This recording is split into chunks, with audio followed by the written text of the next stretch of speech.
nagsisisi. Mairaos ko lang ang pangangailangan nila. Siyang kakalabanin ng lungkot at ligaya ay makakamtan naman kada uwi. Mga bakasyon kong kay bilis-bilis naman kasi, pero ayos lang basta't walang mintes. Taon-taon akong babalik-balik, sige, buo na ang loob ko para sa paglipad. Sabay kayod muli, bibiling tiket pa uwi ulit-ulit. Hello and welcome to the 206. My name is Mark, coming to you from Seattle, Washington, and this is Twitching It Up, a Twitch streamer interview series. Twitch is a streaming platform for gamers, singers, and all kinds of content creators from all over the world.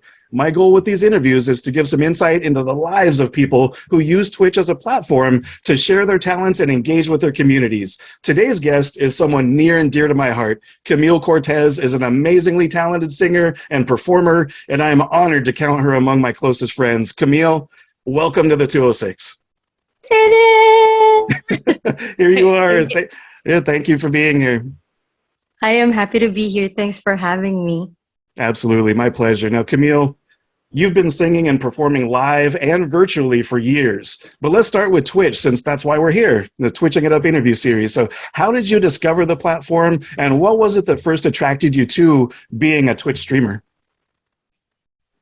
It was just taking another chance to stream in another platform. I started on Gig FM app. That was like years ago. Right. It was just literally from your phone, streaming from your phone. I didn't have any gadgets. So it lasted for about almost 9 months, and then the company crashed. You understand what I mean? They didn't make enough money. Right. And then I landed on Sessions Live during the peak of the pandemic. And then people were talking about Twitch. I was trying Volume as well. Volume is another platform. It's good for musicians, just like Sessions Live. Because Twitch, when people say Twitch, it's automatically, you will think it's all about gaming. But I didn't realize that there's so many talented musicians there. Right. That I've been missing a lot to watch, you know, and discover or make friends with them or do a collaboration. Yeah. I landed on this platform because I just want to try stuff. With the help of my Malaysian friend from Sessions Live, he convinced me to stream on Twitch because I thought it was so impossible for me to stream from my laptop that time. It was like a Jurassic laptop. But he taught me everything, and he's the first moderator in my stream because he's my friend. He's guiding me. Yeah, because of Ijong Bon Jovi. I think that's his. I think that's his Twitch name. Yes, yeah. But I tried so hard to build a community on Twitch, but it was really on and off because of my job. And I was focusing mainly on Sessions Live because I make more there. But I truly value what I had on Twitch. And only to realize that it was not a bad decision. It was not a bad idea. And right now I'm mainly focusing on Twitch rather than Sessions because I just discovered there are more people who could listen to my music. Not just, you know, it's not all about the earnings. It's also about building a community and also people who are willing and able to listen to my originals. Because I just recently produced and released my music back in November 2021. It was just recent, plus the recent streaming days of Twitch. I started on August 2021. Yeah. So I consider myself a noob and up to this moment, seriously. I think I still have a lot to learn and a lot of catching up to do. But there is a side that is unfortunate and fortunate as well because I have a job and I need to focus on that. But I also want to find that life balance because my passion project and I want to stream because I don't want to take things for granted. Right. Technology is here. Streaming is here. I don't want to start all over again. So at least I will be streaming once or twice a week. And up to this moment, I'm streaming on Twitch and I'm not giving it up. Sure. No, that's great. And I've watched that transition, and I've seen you grow and I've seen you evolve. You mentioned sessions as a very different experience from Twitch. So what would you say are the biggest differences for you between the two platforms of sessions and Twitch? I still earn more on Sessions Live, but I am dropping it slowly. Mm-hmm. I didn't stream there for 3 months. And I'm focusing on Twitch because you cannot have everything easy. If you can have things easily, life is going to be boring. Right. So I really work hard for Twitch. So the big difference is that Sessions is mainly for musicians. Mm-hmm. There's no gaming there happening. It's just either karaoke tracks or, looping or whatever, just musicians. And on Twitch, it's a little bit of everything. But I think right now they're transitioning to whatever you want to do on your stream. Sure. And there is a base pay on Sessions Live. Way back when I started there, the base pay was okay. And then all of a sudden, the base pay went to whopping. You can earn like $800 per week or something like that. So then that's just the base pay. So and then it changed. Of course, I totally understand. If you want the company to last, you cannot just demand or just live by those type of payment terms. Sure. People were protesting about it, changing their profiles to this, like color black, they got banned for a while. It's a platform. It is what it is. We never had any contracts. It's your choice if you want to stay or you want to leave. I stayed because I consider Sessions as my family, and I will never forget how it helped me through pandemic, because I couldn't send money in the Philippines because during the peak of the pandemic, I was only working 7 days per month in Macau. Oh, wow. So the rest are forced or encouraged no pay leaves. So what do I do? So I streamed, and whatever money that is coming in from Sessions, I just send it fully in the Philippines to support my mom because she's sick. And, I was paying my house and, bills here and there. Right. And of course, you don't want to be greedy as well. You want to help other musicians who are in need or your friends who are sick. Just a little bit of something that you can help them. Doesn't matter how small or big it is. It's still from your heart. Right. People anything that makes a big difference. Yeah. So if you ask me right now, what is the difference of between Sessions and Twitch? I feel like on Twitch, I grew more when it comes to my passion project, my own original music. Yeah. In Sessions Live, I will not have much people listening to my music. From 0 followers on Spotify to 107 followers, that is a huge milestone for me. Oh, yeah. Like, people are actually listening to my music. They really like it. So on Sessions Live, I couldn't find that bit, the pros, but I still love Sessions Live. There's still a base pay, but only $1 or $2, or depending on your level, because there are levels there. So it's more on a competition side. So yeah. That's a good one. I feel like Sessions is too competitive, and Twitch is more like, okay, I'm going to lift you up. I'm going to help you. If you want to be partner, because I don't need to be partner. If given a chance, of course, I would take it. I'm not going to be hypocrite about it. Right. But I am far from that, especially with my connection in China. I would lose viewers every time I lag. I re-log in and stuff like that. It's fine. I will stick to the people who would like to stick with me as well. Right. No, that's great. That's great answers on there. Question? No, absolutely. No, that's great. I think there's some real fundamental differences there between the two platforms, and both of them have an impact on who you are and what you're able to do with your life. So, no, those are great answers. Thank you. So going back to Twitch in particular, you said you started in August of 2021. So we're coming up on a year's time. So during that time, from August of last year until now, what has been the biggest challenge for you, specifically as a Twitch streamer? The earnings, because I expect. Because session spoiled me. Right. Sessions live spoiled us. I'm so used to earning this much. I told you I'm not gonna be hypocrite about it. I am Right. streaming not just for passion, but I need that. I Yeah. need that cash to send money home. Yeah. Actually, whatever I do, whatever I earn, this is not really for me. I repeat my clothes in my streams. I don't shop for glamour, because Right. on stage we are provided with costumes. I don't need to be glamorous. Yeah. So whatever I earn, this is mainly for my mom, for my grandma, for my uncle, for the people who need me in the Philippines. So that's what makes it so hard and challenging. I was like, oh, I only earned $5 today. Right. So I'm like, $5? If I streamed on sessions, I would have earned so much more. But you know, the secret is enjoy it.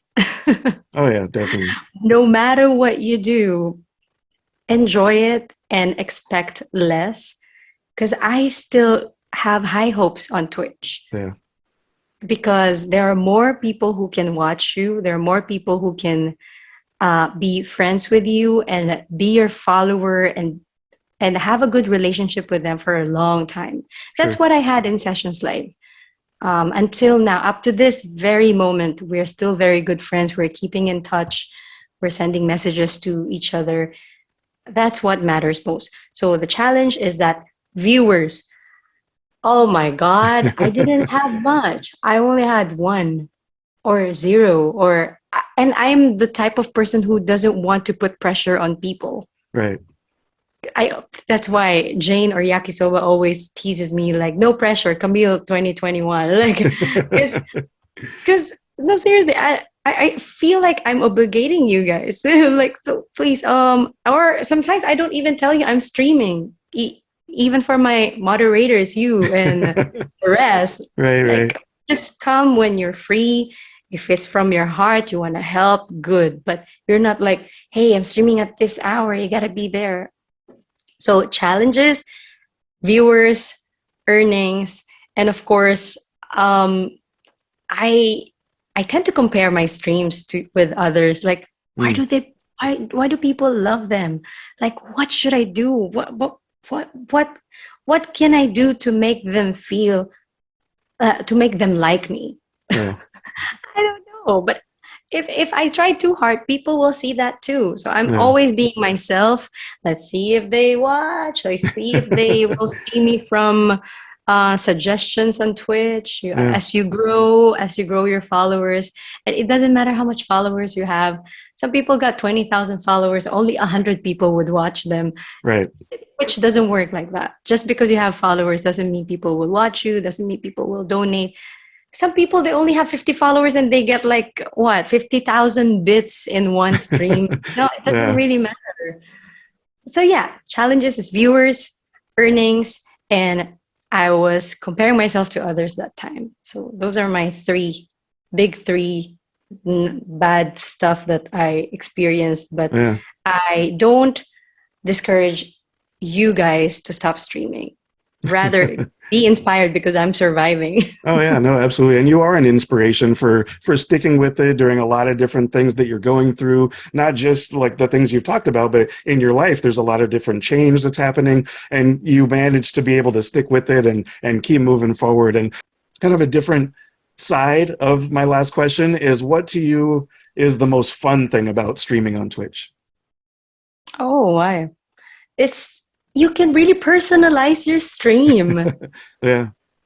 It's so cool because in other platforms, you don't get to do that. But this one, there's a lot of things happening though. It's I couldn't catch up. I always need to ask you questions or other people.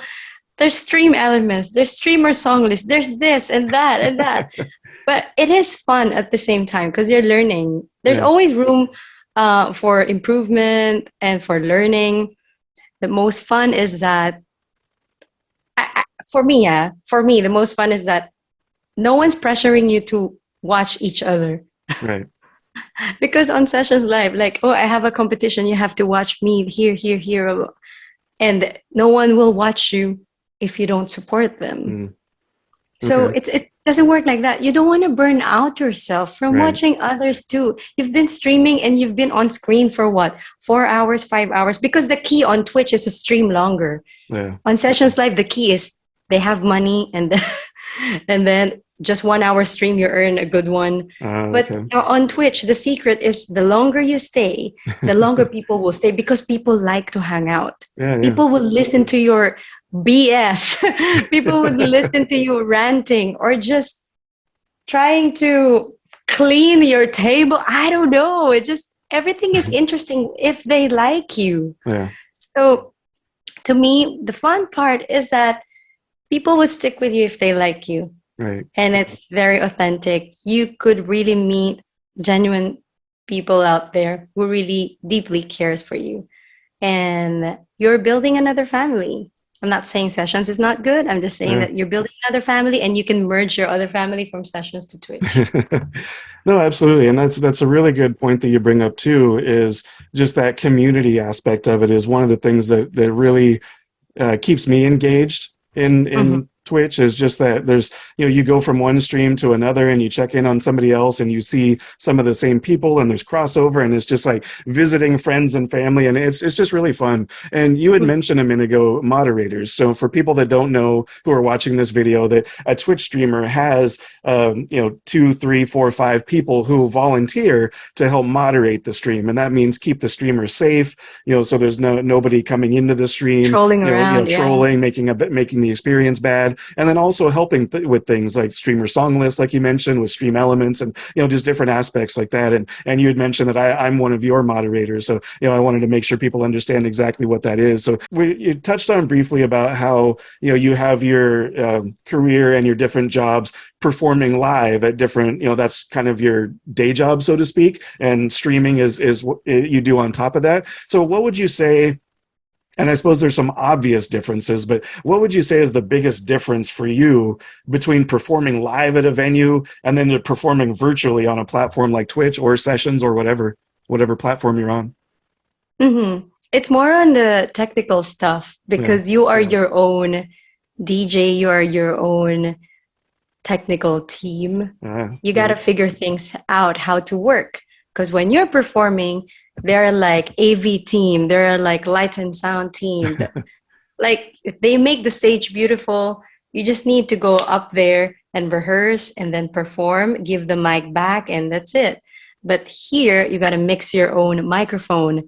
You need to set up your room nicely. Where's the proper light? What is the light that you want? What kind of ambience you want to give to your audience? And if there's technical issues, you got to figure out yourself. I'm like, I became an IT because of this VPN shit.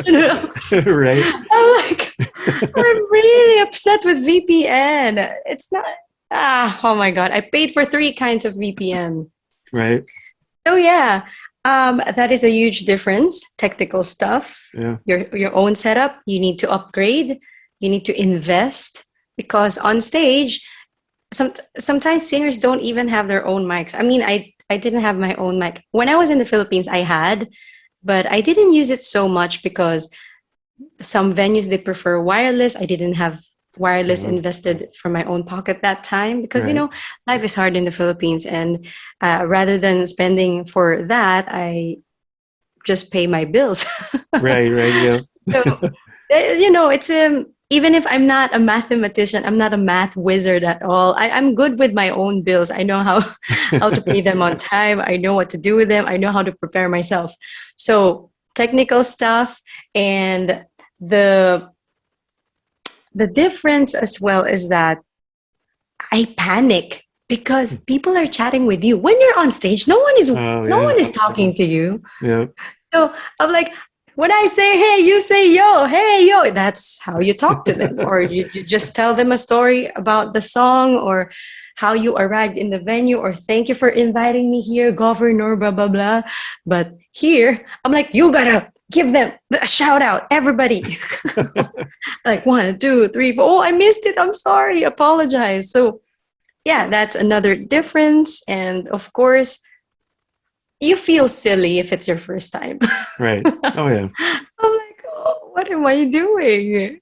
is this really for me? I was not even sure what I was doing in the beginning because nobody helped me. No, I didn't know anyone who streams online. Right. So I'm not trying to say I started it. It's just that I'm one of the few people who started it, and people come to me like, hey, okay, join sessions. Say, you do this, you do that. They have some questions that I couldn't answer. I said, you got to YouTube that because I don't have an answer for that. I'm going to be honest. And then when it comes to like payment terms, I got to ask someone, and then I got to pass the message. This is how we get paid on sessions. This is how it works for the next 3 months. Those kinds of things. Right. So yeah, that's the difference. And then I realized that I earn more in my streams than my performances in the Philippines. Oh.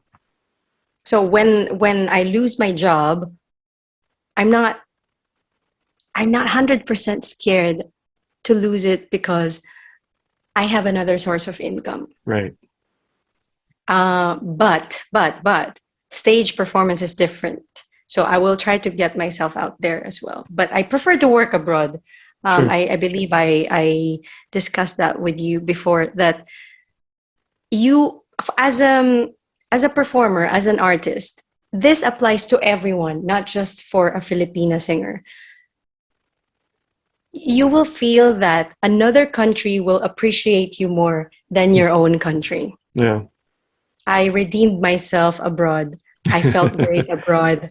I feel valued. I feel appreciated. And I feel like I have a purpose. When I was back home, been trying to find my purpose, I was so lost. I was alcoholic.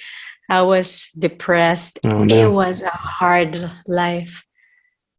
And I'm so scared to be back there. But if life would bring me back, I just need to stop being a baby and face it. But I would find my way out in the Philippines again if nobody would appreciate my talent back home. No, absolutely. And I went too far.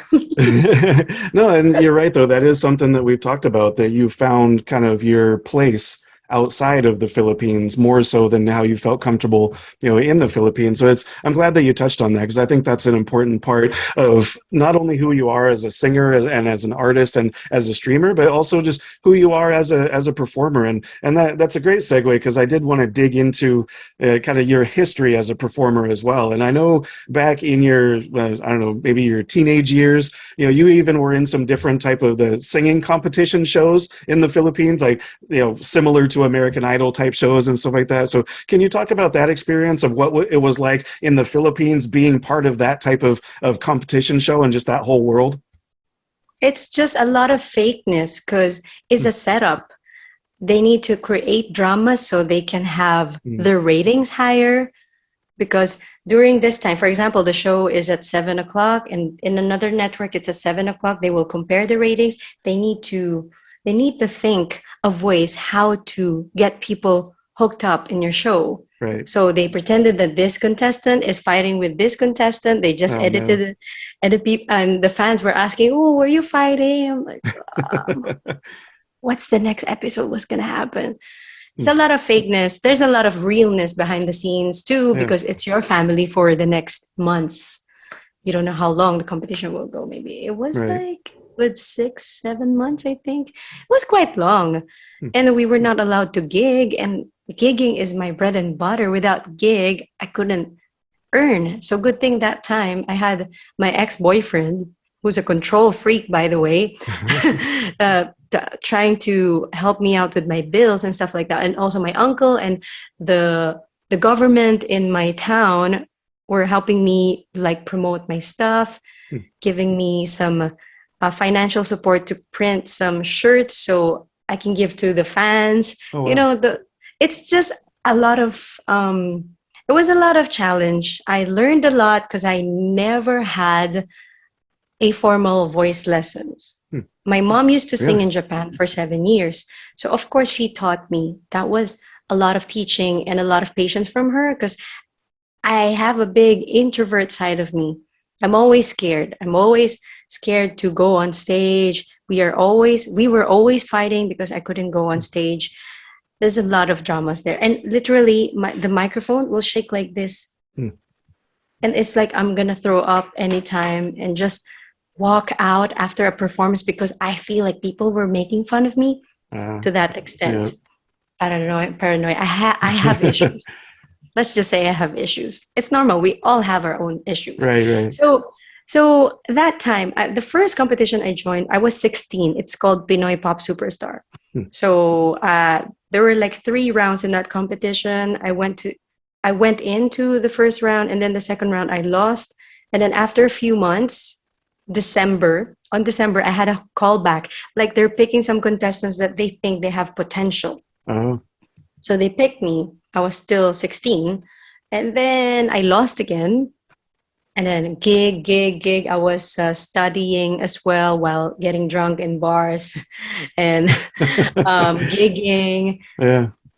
19. I was 19. I joined a competition, of course, lining up again, thousands of contestants, until I reached becoming first runner-up. I almost had it because this is an all or nothing competition. Yeah. Either you get $1 million, $1 million pesos and a condominium, or nothing. Wow. So I had nothing. Oh my gosh. Amazing. I had nothing. I was crying. And then we had an offer, like the top 6, because 3 boys, 3 girls. Okay. 3 girls were competing with each other, and 3 boys were competing with each other. So 1 boy, 1 girl, $1 million each, 1 condo each. So that's what happened to them. And then I got an offer to be with the network for 1 year. Nothing happened. I had workshops. I don't know if it really helped me. It helped me somehow, of course. Whatever you can do in your life, it will help you. But it didn't really contribute majorly in my life.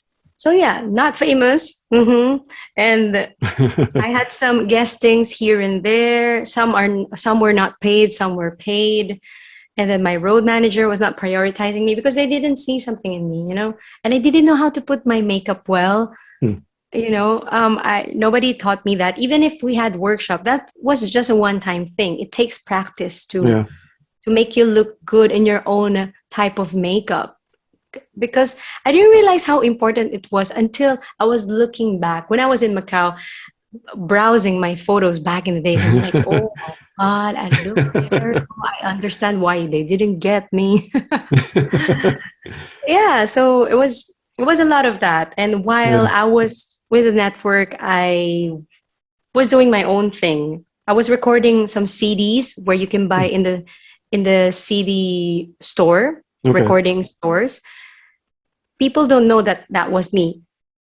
In the Philippines, they obsess cover songs. Oh, okay. Sometimes I hear my song playing in the mall. That was me. But I don't get royalties for that. Just the one-time pay. And again, a total rip-off. Wow. Because from this network asking this vendor and this vendor asking this person, and then, hey, I need a singer. I'll just pay you maybe 500 pesos per song in the CD or 1,000 pesos per song. And I have to do the 14 tracks in 3 days or 4 days. So again, travel, and it's just a lot of difficult labor. It's supposed to be easy because if the paycheck was nice. Right. But no. So I was doing so many things, sometimes 3 gigs in a row, 2 gigs in a row. I'll open my umbrella inside the taxi and I'll just change there, and I'm doing another event. Wow. Yeah, that was my life. So a lot of drinking and depression. And even on the non-gig days, I drink. Yeah. Well, it sounds like there was just so much pressure that's an easy place to turn to, is alcohol and partying and that type of stuff, just as an outlet. And, what I'm really getting from your answers to this question is, you lived a lot of that kind of downside versus the glamorous side people see of, it's not glamorous at all. The big major superstars and that type of stuff. And I think the way you benefited from that experience was you learned the ins and outs of all of those type of things that you're describing. You didn't benefit financially and fame and that type of stuff, but I think you got a lot of valuable life experience there as well. Which I'm thankful. Oh yeah, I'm definitely. thankful I did not win, because I like working abroad. You get to learn different cultures and different nationalities. You get to work with them, not just Filipinos every day. I'm not saying there's something wrong with that. I just want to see the world. experience the world with different people. Even if I've stayed in Macau for 9 years, 9.4 years, I've worked with different cultures and different beliefs, and it was a lot as well. I saw people come and go. I saw the best people. I saw the worst people. I saw bullying, going to HR and stuff like that. It was a lot of drama too. Yeah. What you see in my Instagram, because it's a music page, it looks glamorous, but those clothes were hand-me-downs. Right. People would think, oh my gosh, she looks fancy. I just buy my makeup. But for clothes, I prefer to buy on sale or hand-me-downs. Because I don't want to experience hardship anymore. Yeah. If I keep buying new stuff, clothes that I would wear once and then you would wear it all over again anyway, you don't want it to get stuck inside the closet. This is just me, okay? I know that people tend to dress up. I don't judge them at all if they feel good about it. Because me, I'm not comfortable wearing a dress or heels anyway going out. To me, I'd rather spend that money to something else, on something else. Okay, everybody's got their own needs and wants and things that make them happy. So you've definitely, I think you've done a good job of defining happiness for you. And I think that's what's come out of all of these, life experiences that you've talked about is, in a lot of ways, who you are as a person and what makes you happy and what satisfies you at the end of the day. And I think that's one of those things, like I was talking about, when you're streaming, that authentic side of you comes out, just because that's who you are. You're not trying to be anybody else. You're not trying to put on a big glamour show. It's just, hey, here's Camille, here I am. Enjoy, here, focus on the singing, focus on the talent and the personality. And I would imagine there's different singers that you looked up to, whether it's somebody like a Whitney Houston or anybody. Like, who would you say are the biggest influences on who you are as a singer? Who did you look up to for that inspiration? So during my early singing days, I often listened to Alicia Keys. I often listened to Natalie Cole. It's seasonal as well. I'm not gonna say like you're my favorite and forever. Yeah. Those are my favorite and forever. Natalie Cole, Ella Fitzgerald. It's just the voice is extravagant. It's very rich. Billie Holiday. Right. But that time when I was young, I listened to a lot of hits artists, Whitney Houston, Celine Dion. But I realized I am not that type of singer. I try. It doesn't sound good on me. I need to find another genre or another take how I would sing their song. And just because you cannot sing on the same key doesn't mean you're a shitty singer. Right. Yeah, it's just a different style of singing. Yeah. So something like that. Oh, absolutely. I mean, those are great influences, great inspiration. So I'm glad you named those particular people, because they're, like you said, they're some of the all-time classic vocalists and performers. So I would imagine that they would be easy to want to emulate and kind of pattern yourself after. Now, if we take a look at your song list on, that you use for people to request songs, there's a wide variety of a different type of songs. And, and I think at the same time, like you're just saying, you find ones that that you can perform. What would be like a couple songs that when somebody requests those songs, that you kind of light up a little bit more and be like, get real excited that you get to sing these maybe one or two different songs? It depends on the genre, but depends on the mood as well. If I'm feeling sick, I'm not going to be excited even if I love that song. But yes, I really like Sarah Bareilles. I like classic tunes. I also like Ellie Goulding's, because they're pretty easy, but you got to deliver it. Sometimes easy songs, you cannot just sing like, you got to deliver it well, because there are emotions there. People tend to drop that a lot. Yeah. Because emotions for me are very important when you're singing. Sure. If you just sing it because, they want to hear it, okay, let's do it. So I really put a lot of effort in my singing, even if it's just streaming. To me, it's a performance that people would be watching, and you don't know who's watching. Right. Maybe he's a producer. Maybe he is famous. Maybe this person would like to scout someone and have a good relationship with you, and you can build something with them. You just don't know. Just give Right. your best, or just give your all, because you don't know what's waiting for you. No, absolutely. And that's one thing I notice. And, I come to your streams a lot, obviously, as a moderator, as a friend, as a fan. And, I want to hear you sing. And, you give it your all every single time. Whether you're in a great mood, whether you're not feeling well, you give it your all every single time, as much as you can. And I would say every single stream that you do, at some point, at least one person, if not several, are just like, floored when they see you perform and when they hear you sing. And you can see it in the chat. They're like, oh my god, this is amazing. How have I not ran across this person before? Or I come here every time because for this. And it's I think that's a testament to the fact that you do put that emotion into every song. And like you say, you don't know who's listening, so you give it that 100% every single time. So I guess to pose a question there, is there, like, let's say you had one chance to prove yourself to either a group of people or to the world. What is the song that you picked that represents you? Not any of your originals. We're going to talk about your originals in a minute. But what's a song that you would say, this is me, this is what I do well, here it is? Ooh, I've never thought of that. That is a very good question. Because I'm here for the hard questions. Yeah, I know, right? I haven't joined any reality competitions in a while. Yeah. So I don't really know what to sing. That is the problem when I join competitions. I put too much pressure on myself. And people know this. The people who are currently in The Voice or whatever, the most difficult part is choosing a song. Right. You can be the best singer ever, but if that song is not for you, you will not deliver. I don't know. Maybe the songs that I always sing, it will be so tiring. I always sing Gravity. I always sing She Used to Be Mine, or I like I Can't Make You Love Me. Maybe that will be a nice audition song because you don't give your belting part, but belted enough to introduce them to your vocal acrobatics. Maybe I Can't Make You Love Me, because it's hard too when you sing a very emotional song but not very belty, but you need to get their attention. That's the challenge of it.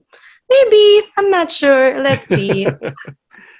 I hope you're happy with that. No, absolutely. Those are some great examples. And I would agree with those choices as well. When you sing those, it's like, those are those moments when people are like, oh my gosh. I remember the first time I heard you sing Gravity by Sarah Bareilles, I was floored. I was like, oh my goodness. Because, there's that moment in the song where you hold that note for, you can hold it for however long you want. And, it's just, that's one of those moments that people have in your stream where it's like, okay, I am now a fan of Camille Cortez. And, so I think that's that's a great example. So now, Camille, we've mentioned this a couple times, so it's time to talk about it now. You've been working on your own original songs as well. You have 2 that are released, Mema and Singing the Song Without You. And there's more on the way. You've got one coming soon and some others that you're working on. And I know these songs, you're not just kind of churning them out to put them out there. They're very personal for you. So how does it feel to have these creations of yours that are really a part of who you are? How does it feel to have them out there in the world where people are listening to them and enjoying them and having an emotional connection to them? What does that mean for you to have that out there? I feel relieved. Yeah. Because I'm too scared of judgment, and then it's just there. Why was I so scared for so many years to release a song? I question myself a lot up to this day. I'm like, come on, girl, you could have released a bunch of songs that were not that great for other people, but just release them. I got too scared. So now I feel relieved that people like it, or maybe they don't like it, but at least I have a product to show. This is my product, because nobody would like to produce for me. And even if I have a producer, if he controls me or she controls me as well, I wouldn't be happy. Right. So that's why I produce it myself. I pay it from my own pocket, and at least I'm happy. Yeah.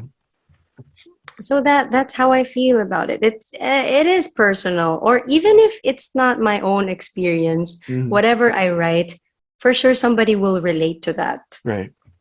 Well, and a great point to that exactly is your second single, Singing the Song Without You. I mean, it's such an emotional song. Every time I listen to it on Spotify, every time you sing it, I mean, it gets me every time. And, so there's just such an emotional connection there. And even, you've got your video of it on your YouTube channel, and, just the way you present the song in a with the video context as a music video, it just adds that much more to that emotion. So I think that's one of the like for me is a real definition of how much you put into your songs. And like you just mentioned, it's not just like you're putting them out there. It's like this means something to you on a personal level, on a professional level, and it's now part of your resume. So it should be authentic to you. And I want to talk more about that song, but before we talk about it, we get to hear you sing it at this point, and people watching, you're going to perform it right here exclusively in this interview. So Camille, whenever you're ready, the stage is yours to perform Singing the Song Without You. I can't stop thinking about you. Why don't you just take me with you? You promised me till death do we part, but now we are apart. Oh, now it's not enough for me to prove that you're really gone. My life is a mystery. I recognize my agonies. Can I just keep you to myself? But I can't be foolish, oh, what now? I can't live my life without you. I didn't have time to picture it. Clearly now I know I don't have a choice. My voice is here alone, singing this song without a home. I need you, I love you, I will miss you a lot. Your shadows all over me. I am still living in a dream, because you were my hero for everything. You saved me from bad guys, so blinded by the hurtful truth, denying you're really gone. I can't live my life without you. I didn't have time to picture it. Clearly now I know I don't have a choice. My voice is here alone, singing this song without a home. I need you, I love you, I will miss you a lot. Friends are asking me to move on. I have to leave all the feelings behind. Some pills could help me somehow to cope up with myself, my real self. Only future could show me how to live my life without you.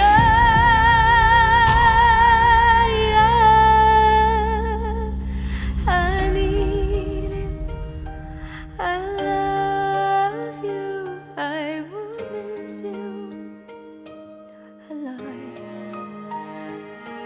I need you, I love you, I will miss you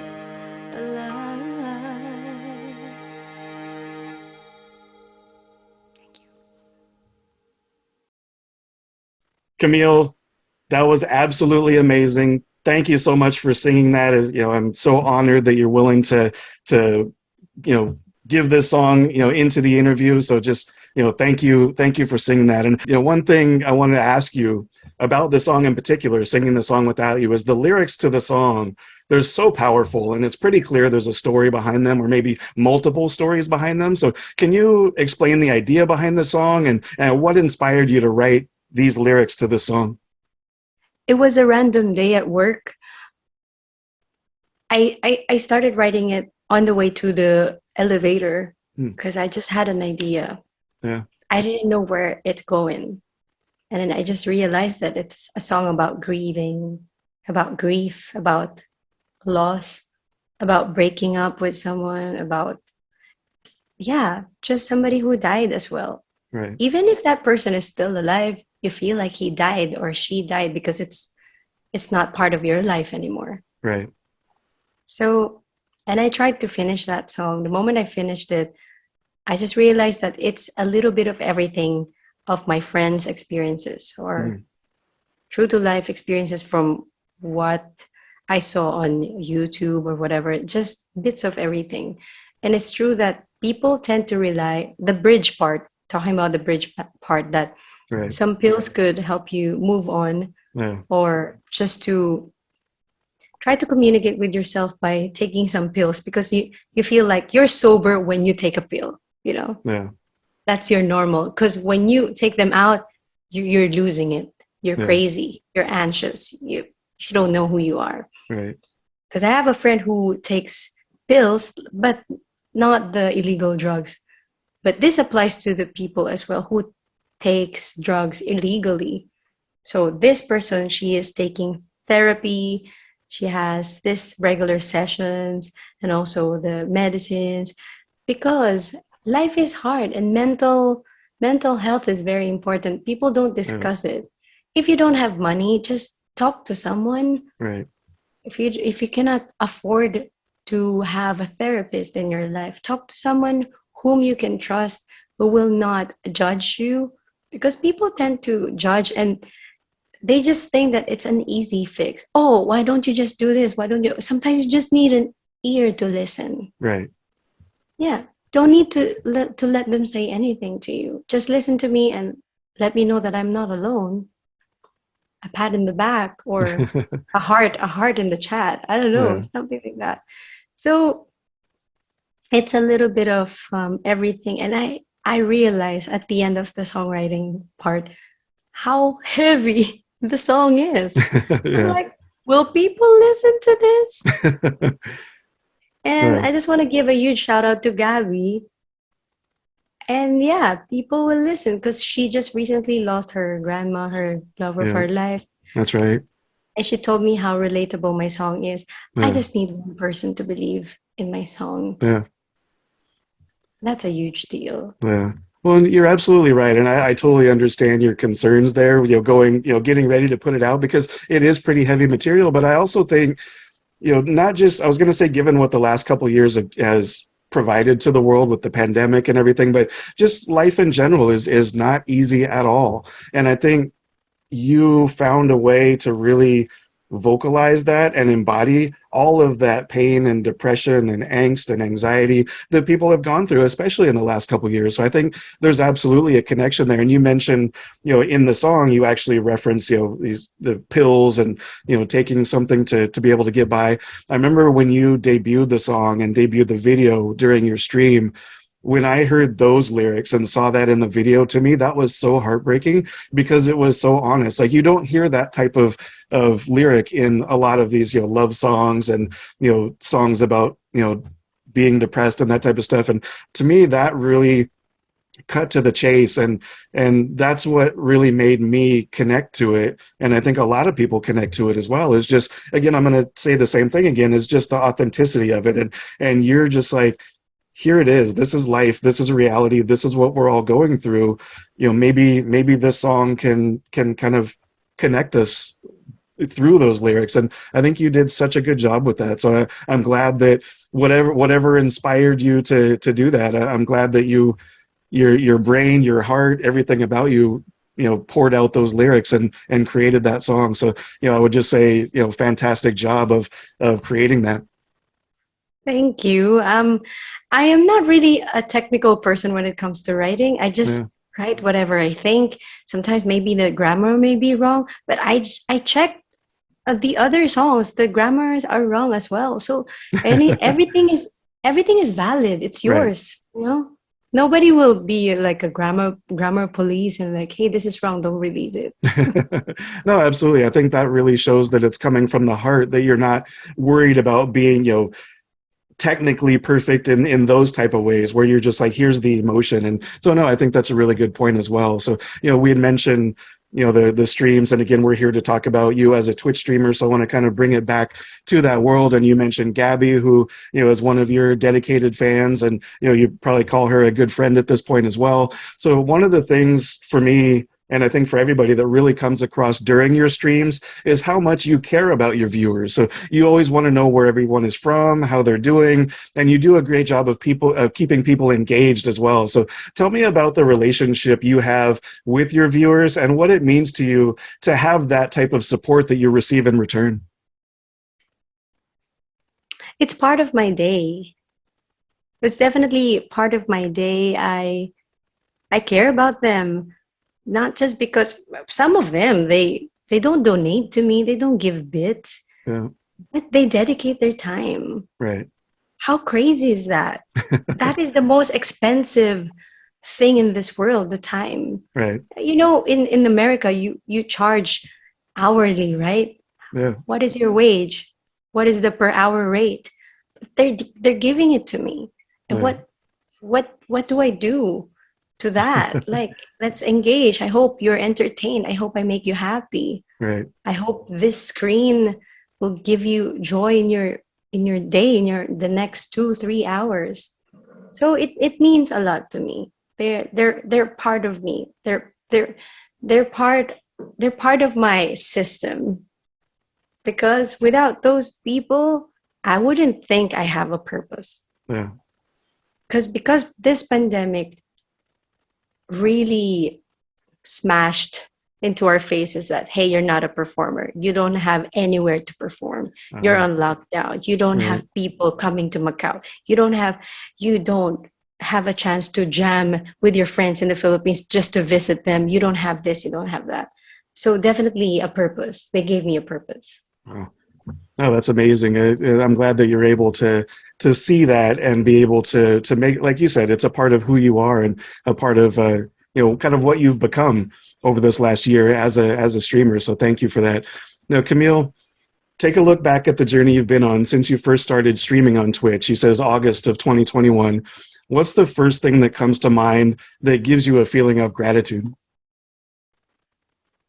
About Twitch? Yeah. Of just that whole experience.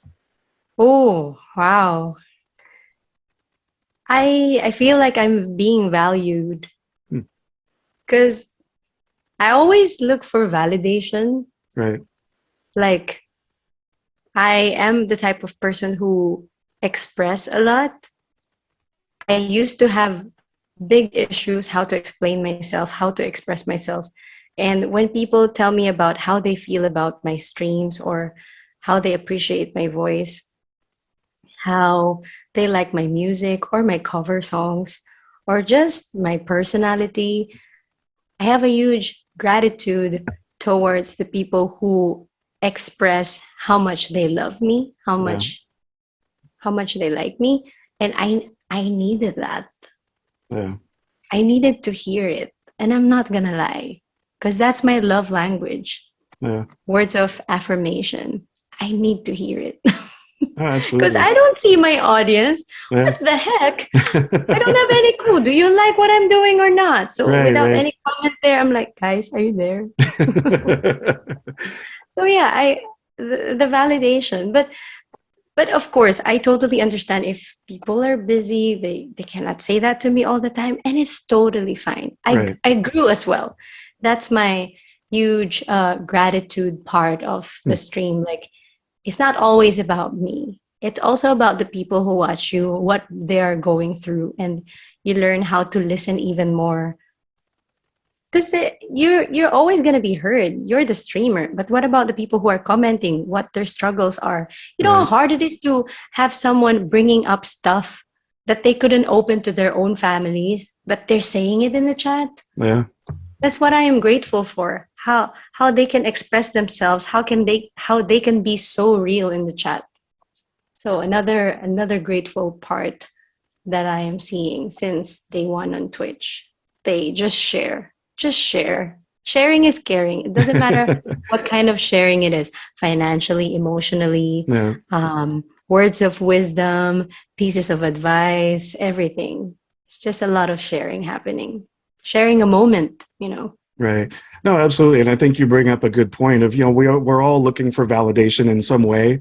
And I'm glad that you were able to get that from, the Twitch experience and the community in particular, because it's so important, especially, like we talked about the last couple of years, what that's meant to everybody, and, the things that we've missed out on and the things we've lost. And, it's nice to be able to say, well, yes, all of that happened, but I've also gained this. I've also learned this, and I've been able to move forward because of this and because of these people. So thank you for that answer. That's amazing stuff. Now, Camille, I'll tell you what I'm grateful for is I'm grateful to have met you, almost a year ago in August of 2021. And I just want to take a moment as we wrap things up here to acknowledge you, for who you are. To me, you are one of the most talented singers I've ever seen. I mean, I know you say that and you kind of shy away from that, but I honestly mean that. And, you inspire people with your personality, and, you're just such a kind and generous person. And, above all else, I'm grateful to call you a friend. So Camille, thank you so much just for being you. And thank you for taking the time to do this interview. This has been amazing. I'm happy. I wish I can hug you right now. And continue what you do. Yeah. People will watch you. People are watching you, and there will be more people who will appreciate what you do. I know you're still trying to find that path, but you're at the right track. Yeah, no, thank you so much, Camille. And everybody, this is Camille Cortez. My name is Mark, and this is the 206 Twitching It Up interview series. To find Camille online, look on the screen now and in the description for links to her social media channels, her YouTube and Spotify pages. And of course, you can find her on Twitch as Camille Cortez Sings. So just do a search, Camille Cortez Sings, and you'll find her. So thank you for watching. Please subscribe to this channel, hit the like button, and also check out 206.com, the official home of all content from the 206. Now, I have to say the next episode of this interview series is the season finale and features LilyZ, a Twitch partner from Australia, who is an amazing streamer and a super talented singer-songwriter in her own right. Watch for it to come out on Wednesday, June 29th. Thank you so much. Be safe, and we'll see you next time.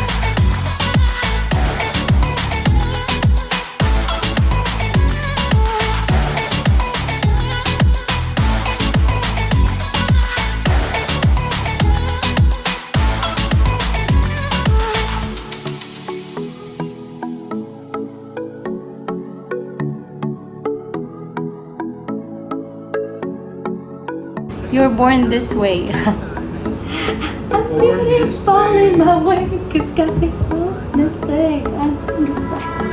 Baby, I was born this way.